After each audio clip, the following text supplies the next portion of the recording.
Magandang umaga po mula dito sa Incheon International Airport, South Korea. Alas 6 po ng umaga. Hindi umaga dito. I think advance sila dito or late ng 1 hour. Hindi ko na matandaan. Check natin. Tignan nga natin. Ay, sarado pa yung cellphone ko na isa. Anyway, hinihintay ko po yung connecting flight ko papunta ng New York. Pabalik na po tayo ng Amerika. Nandito na po parang 31 days na po tayo dito. Doon tayo sa Pilipinas. So, marami naman tayong mga nagawa. Ang unang-una nga is yung pagpunta natin ng Davao, pag-meet natin kay Pugong Bihero, pagsama sa misyon, yung pagbigay natin ng mga bigas at isda na galing din po sa kinita ng ating YouTube dahil sa ating pagre-reaction sa mga videos ni Pugong Bihero. So, like paulit-ulit kong sinasabi, kasali kayong mga nanonood, nag-share, nagla-like, nagko-comment sa ating mga videos ang nagawa natin na charity mission sa Davao. So, hindi po galing sa aking sariling pera. Yung mga ibinili natin ng bigas at isda na pinamigay natin, galing po yon sa inyong panonood at yun nga, panonood, pag-like, pag-comment. Kasi hindi pwede kasing manood ka lang eh. Mas maganda kasi pag nagko-comment ka, nagla-like ka, nag-share ka. Mas marami yung reach ng video natin at nakikita yun ni YouTube. Kaya mas na prino-promote niya yung video natin. Kaya maraming salamat sa inyong lahat. Anyway, pabalik na tayo. So, 1 month, nagawa na natin ng 1 month. At what you call this, naipadala na rin natin yung bag na lavender kay Chris na nung pinadala ko Thursday yata yon, sabi 7 days daw. So tignan natin kung the time na matatanggap ni Chris na yun, kung matatanggap na niya in 7 days or more. Okay, kaya nandito tayo ngayon, mamaya pa mga 2 oras pa siguro mahigit ang aking connecting flight at malakas ang internet nila dito sa airport na to dito sa South Korea at hindi pag i-click mo yung wifi ng airport, yung free wifi, hindi niya sinasabi doon na unsecured network at mamimili ka between the fast and the slow. So maganda ang airport nila dito, no? At yun nga dahil napakabilis ng internet. At isa pa, pati yung mga prices nila dito, nagulat ako kasi bumili ako ng sandwich. Ayan, no? Egg and ham sandwich ito. Egg and ham sandwich siya. Plus medium size na Americano, coffee Americano, at saka 320 ml na tubig is kulang-kulang $10 ang binayaran ko, na kapag i-convert mo yun into pesos is 570 pesos. Mura. Kasi pag baka sa naiya to, baka yung kape pa lang 500 na. Mahal dun eh. And anyway, so ito, habang naghihintay tayo ng connecting flight, naisip ko na mag-video dahil nga malakas naman ang internet nila. Gusto ko sanang mag-live, kaya lang baka may mga interruptions, so hindi na ako nag-live. I-video na lang natin. Tapos, walang audit, i-add-on din natin agad. What you call this? I-vlog, i-upload ko din agad para ma-update kayo kung nasaan na po tayo. But anyway, balik na naman tayo sa ating kinagawian na trabaho, bahay, video.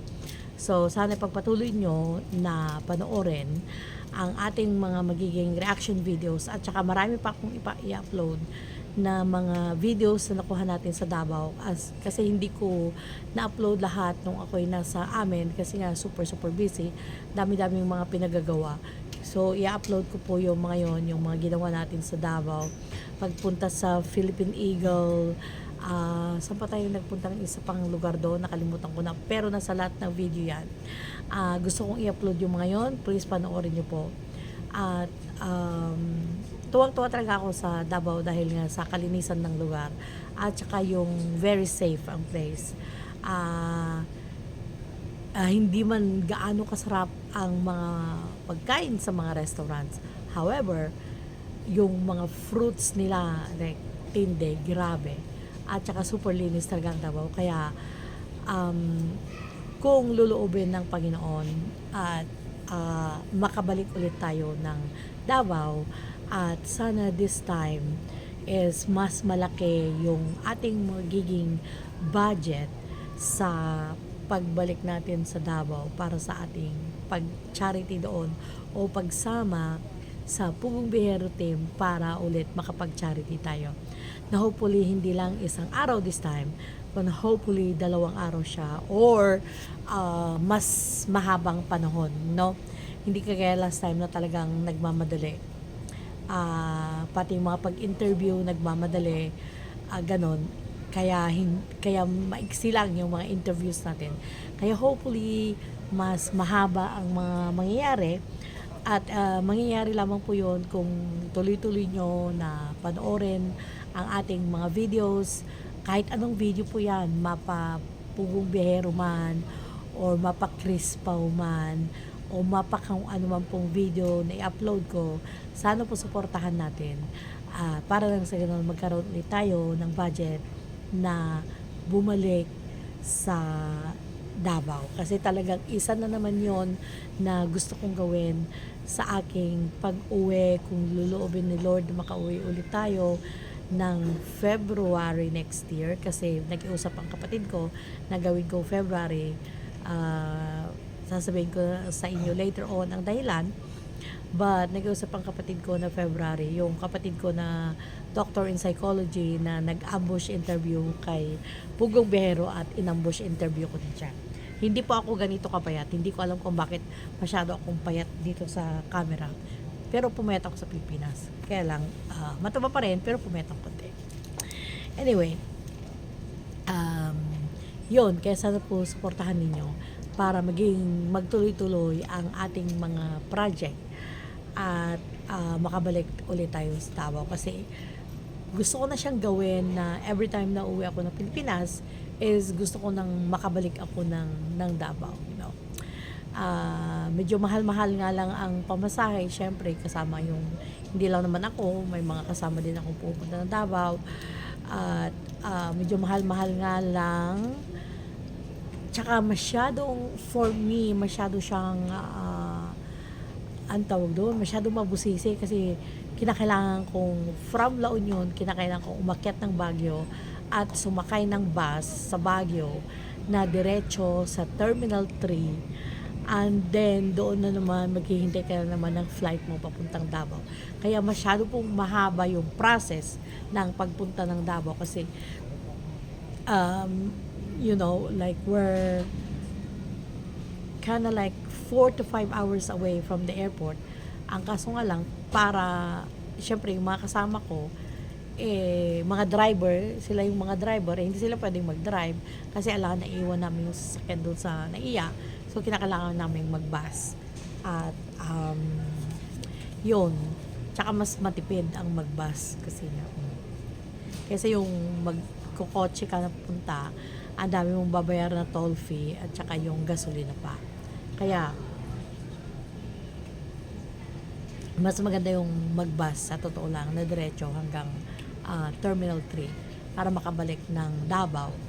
Kaya yun nga po, sana i-continue na panoorin para makabalik tayo sa Davao sa susunod na February kasi yun nga ang birthday month ko. So yung ginagawa natin is gusto ko yung ginawa ko na instead na mag-party sa birthday ko is nag-charity tayo.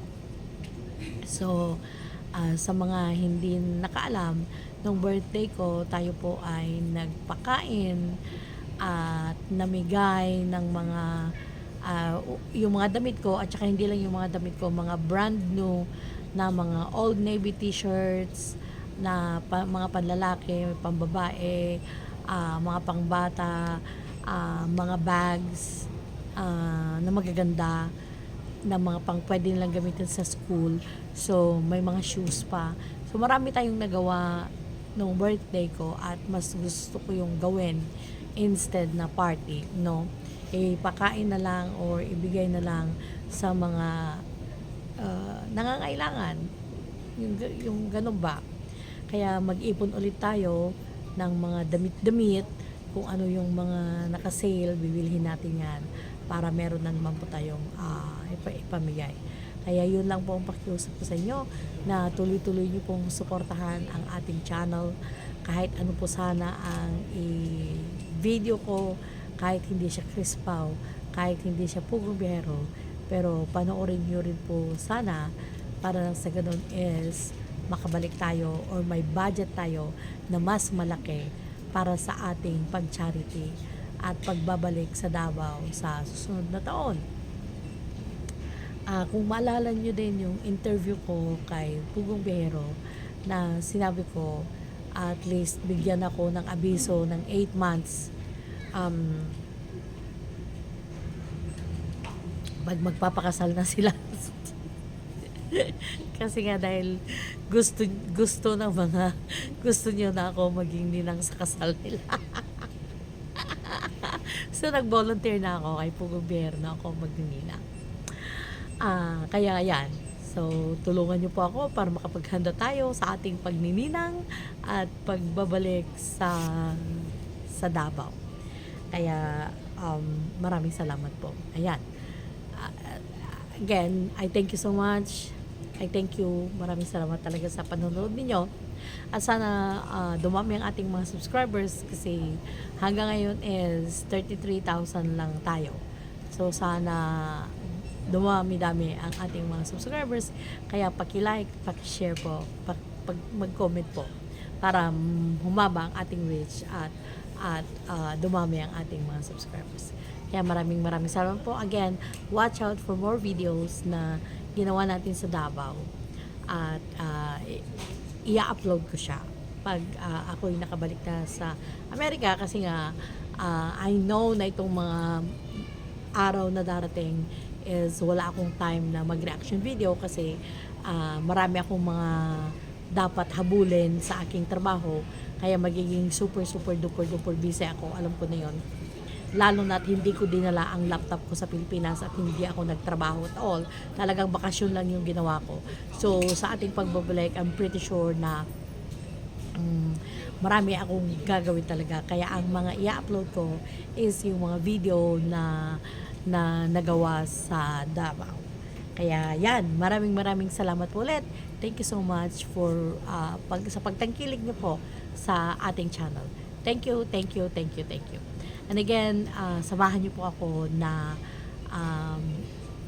i-prepare ulit natin ang ating pagbabalik sa Davao, para hopefully this time hindi lang yung ma-interview natin ang Chris Pao, kundi talagang makahalubilo natin sila na meron yung talagang intimate na mga usapan, na mga bonding. Gusto ko talaga ng mahaba-habang bonding together with the Pugong Biyahero team. Kaya maraming salamat po sa inyo. Bye for now. Watch out for more videos to come from Nurse Nora. Thank you.